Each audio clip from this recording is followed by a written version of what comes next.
कराची के इलाके डिफेंस से लापता मुस्तफ़ा आमिर के कत्ल के मामले में पेशरफ्त जारी है। हुकाम का कहना है कि मुलजिम अरमगान और मुस्तफ़ा दोनों दोस्त थे।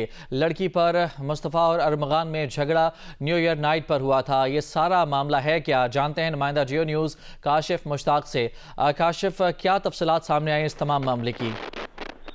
देखें, तफ्तीशी हुक्काम मुख्तलिफ पहलुओं से इस वाक़े की तफ्तीश कर रहे हैं और अब तफ्तीश में ये पेशरफ्त सामने आई है और तफसीलात जो हमें मौसूल हुई है उसमें यह है कि न्यू ईयर नाइट पर जो है वो मुस्तफ़ा और अरगमान का आपस में झगड़ा हुआ और एक लड़की के लिए झगड़ा हुआ। फिर जो अरगमान है इसने मुस्तफ़ा और उस लड़की को धमकी दी। उस धमकी की जो मैसेजेस हैं वो पुलिस ने हासिल कर लिए हैं। ताम इस हवाले से उसके बाद 6 जनवरी को जो है वो अरगमान ने मुस्तफ़ा को अपने घर बुलाया और जो इसका एक साथ इसका दोस्त है शिराज, उसको जो है वो तमाम तर कत्ल की प्लानिंग बताई और इस हवाले से दोनों ने मिलकर जो है वो इसे पहले तशद्दुद का निशाना बनाया, फिर इसी की गाड़ी में इसे जो है वो डाला और डालने के बाद यहाँ से हब मुंतकिल करने के बाद वहाँ आग लगा दी। ताहम इस हवाले से हब पुलिस की जानिब से भी मौक़िफ़ सामने आया और उनकी जानिब से बताया जा रहा है कि 11 जनवरी की शाम को जो है वो इस वाक़े की इत्तला मिली कि एक जली हुई गाड़ी जो है वो हब के इलाके में मौजूद है और उसमें एक लाश भी मौजूद है। ताहम इस हवाले से पुलिस वहाँ पहुंची और हब पुलिस ने इस वाक़े का मुकदमा दर्ज किया। हब पुलिस की जानिब से ये बताया जा रहा है कि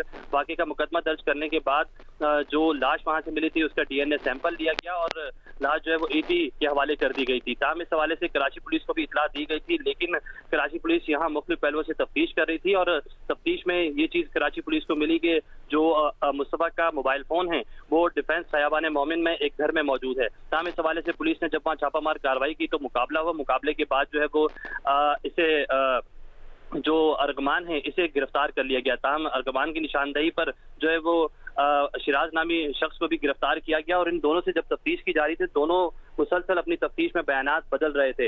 इस हवाले से पुलिस की जानिब से फिर इनकी जानिब से बताया गया कि जो लाश है उसे जो है वो मलीर में जो है वो डम किया गया है, तो मलीर के मुख्तलिफ इलाकों में भी छापामार कार्रवाइयाँ की गई थी। अब पुलिस की जानिब से इस तमाम तर वाक़े के हवाले से ये तफसीलात बताई जा रही हैं कि जो इस वाक़े के अंदर एक लड़की जो इन्वॉल्व है उसके हवाले से तफसीलात हासिल की जा रही है। वो लड़की 12 जनवरी को कराची से बैरून मुल्क फरार हुई है। ताहम उसके लिए इंटरपोल से रब्ता कर लिया गया है। लड़की को भी जो है वो रब्ता करके जल्द वापस बुलाया जाएगा। उसका बयान जो है इस हवाले से बहुत ज़्यादा इंपॉर्टेंट है। हब में जो मुकदमा दर्ज हुआ है वो मुकदमा नामालूम अफराद के खिलाफ दर्ज हुआ है। जो कराची में AVCC ने मुकदमा दर्ज किया है उसमें अब कत्ल की दिफात जो है वो गुज़िश्ता रोज़ शामिल कर ली गई हैं। ताहम मुलजिम का रिमांड हासिल करने के लिए कोशिशें की जा रही हैं। बहुत शुक्रिया आपका तमाम तर तफसीलात के लिए काशिफ।